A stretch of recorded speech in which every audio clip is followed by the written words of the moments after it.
Bonjour, aujourd'hui je vais vous présenter un kit qui en appellera beaucoup d'autres, qui est ce qu'on appelle un kit First Grade de chez Gundam. Chez nous, on a eu ces kits dans ces boîtes très particulières qui étaient donc faites pour l'Europe, et on voit qu'il y a écrit Skill Level 2. Moi je m'en fiche, moi j'appelle ça un FG et puis c'est tout. Ces kits là au Japon en tout cas étaient pas chers du tout. C'est rarement plus de 400 ou 500 yens on va dire, rarement plus, et on a eu droit à des first grade jusqu'à pratiquement Gundam Age. Je crois qu'il n'y en a pas eu pour les séries qui ont suivi. Il y en a eu pour Gundam 00, il y en a eu pour Gundam Seed, il y en a eu pour Gundam Seed Destiny. Il y en a eu pour pratiquement toutes les séries de cette période-là. Et l'idée, c'était de proposer vraiment des kits pas chers, à portée de n'importe quelle bourse. Et qui était peu articulé et très facile à faire avec très peu de pièces. Ce sont les kits typiquement que j'ai réussi à obtenir auprès de Bandai pendant des années pour faire les initiations de montage sur les stands où j'étais sur différentes conventions et salons ces 17 dernières années. C'était très pratique à faire monter et ça permettait d'initier les gens sur ces kits-là sur moins d'une heure. Voilà, donc vous savez tout. Qu'est-ce qu'il en est pour cette boîte-là? Donc comme je disais, c'est pas la boîte japonaise, c'est la boîte européenne, on va dire. On notera que ça présente un kit très très bien monté et peint du Blitz Gundam.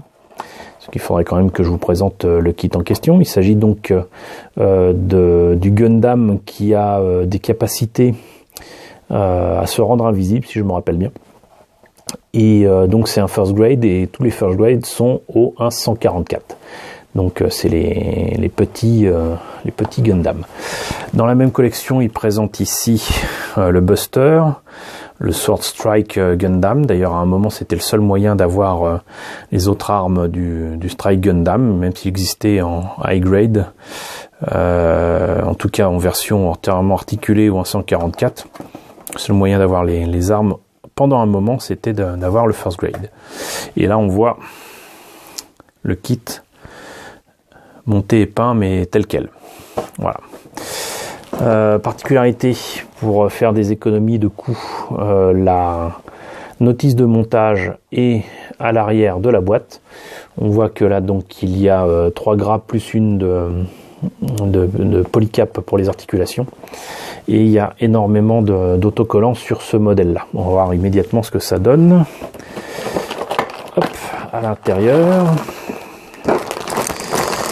Donc j'ai laissé dans son sachet. Hein, c'est pour la postérité. Et là on voit donc effectivement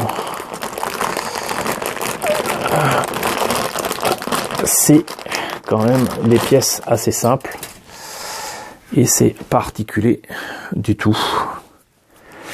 Par contre, ça évite de faire trop de travail de ponçage et tout ça. Les jointures se font pas trop mal. Et si on prend un peu de temps à limer, à poncer, ça peut passer. Ça peut passer. Moi, pendant des années, j'essayais de montrer qu'on pouvait faire vraiment des choses très bien avec les first grade et je vous montrerai ça à l'occasion. Donc voilà. Par contre, comme tous les first grade, les pieds sont creux, donc sont à remplir si on a envie de les remplir.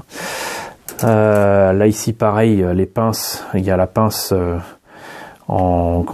fermée et puis une pince ouverte, il y a des trous dedans.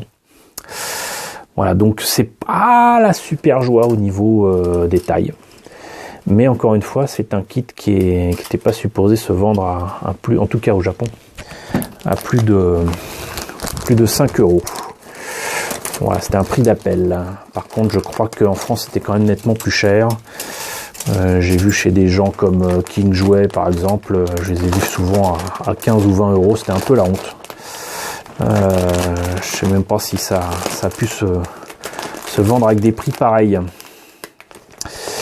Je sais pas ce qu'il y avait là, mais visiblement, il y a une pièce qui est partie. Donc beaucoup d'autocollants. C'est ces fameux autocollants qui sont sur un support argenté. Mais j'ai une surprise pour vous, c'est que ce kit que j'ai sous boîte, je l'ai aussi monté pour faire des exemples à exposer en salon. Et voilà ce que ça donne. Voilà, donc le temps de se rapprocher. Donc voilà le Blitz Gundam monté mais pas peint. Donc il est en normal. J'avoue que je n'ai jamais eu l'occasion de le monter, de le peindre dans les règles de l'art. Et comme tous les kits First Grade avec beaucoup d'autocollants pour combler l'absence de couleur, ça tient mal. Ça fait vraiment très jouet. C'est pas terrible. Mais je peux vous assurer que une fois collé et peint correctement, ça peut donner quelque chose de vraiment formidable. Et d'ailleurs, j'ai modifié comme ça un kit d'un Astray pour faire l'Astray Gold qui a le bras du Blitz Gundam. C'était pour m'amuser comme ça il y a quelques années et le résultat était assez bluffant. Alors pas de la qualité de ce qu'on peut trouver en high grade, plus récemment en real grade, ne me faites pas dire ce que je n'ai pas dit, mais je m'en étais quand même pas trop mal sorti. Voilà. Donc tout ça pour dire que si vous tombez sur ce genre de kit soldé quelque part à vil prix, sincèrement je vous les conseille, c'est parfait pour les débutants. C'est pas aussi bien que du high grade, ça c'est clair. C'est pas aussi bien que les first grade de Gundam Age qui m'ont beaucoup étonné. Je vous en ai présenté un sur la chaîne il y a quelques temps. Et voilà, ça c'est les first grade Gundam Age sont particuliers du tout. Mais alors, par contre, la gestion des pièces en couleur, c'est juste effarant. Tellement c'est bien foutu et facile à monter. Donc voilà, c'était la présentation du Blitz Gundam en First Grade au 144.